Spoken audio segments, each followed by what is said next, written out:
You listen to Good Morning Scotland. It's coming up to 25 minutes to 7 and we're here until 10 to 9 this morning.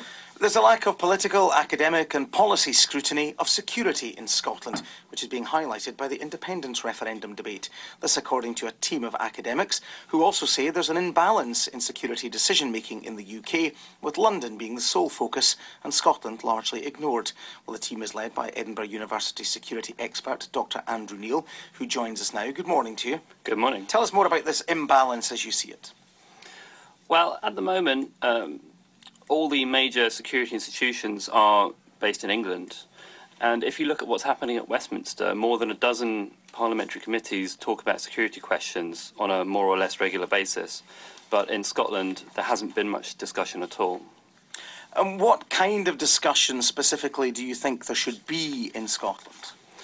Well, it isn't so much the case that Scotland is more or less safe than anywhere else, but it's great that Scotland and Scotland's Parliament does things differently, but if it wants to not go down the route of Westminster and not discuss security as Westminster is doing, then I think there needs to be some clear decisions about why they're going down that route. Is it not down to the fact that the seat of government is in London, for instance, and security is tied up with the military, for instance, because often if there's a problem, it's the military that's deployed? Indeed. I think for historical reasons, security has been one of the reserved areas of government, one of the areas that London deals with.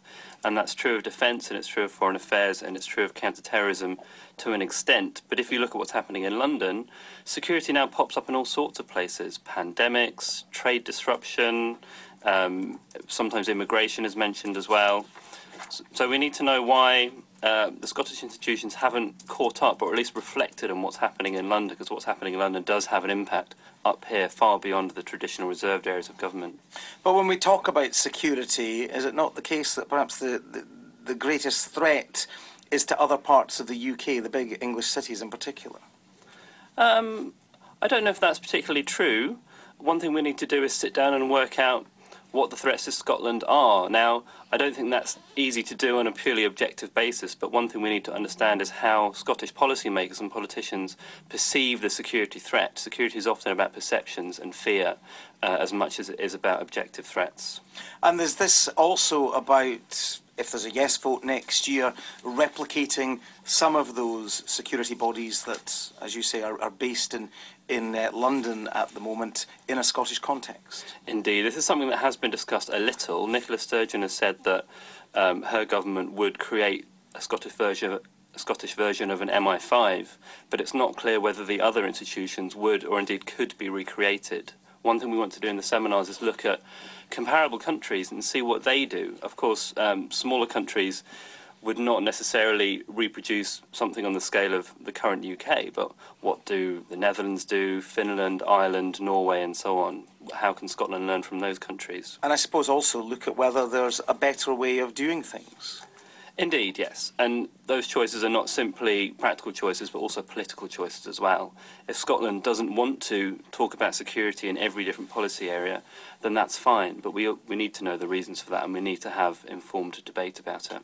In terms of security debates, think tanks, etc., are based invariably in London, as you point out. How much academic expertise is there in Scotland on this issue?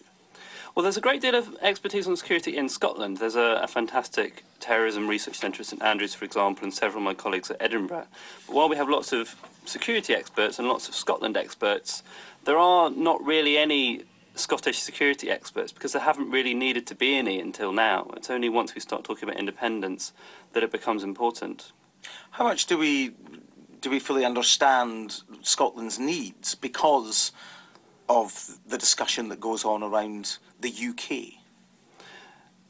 Yes, indeed, that's highly debatable. I don't think it would be correct democratically for security officials in London to make decisions about what Scotland's needs are, particularly in light of independence or further devolution. I think it's right that Scottish policymakers and politicians make that decision themselves. What is your sense of how well or otherwise politicians in Scotland want to engage with this issue?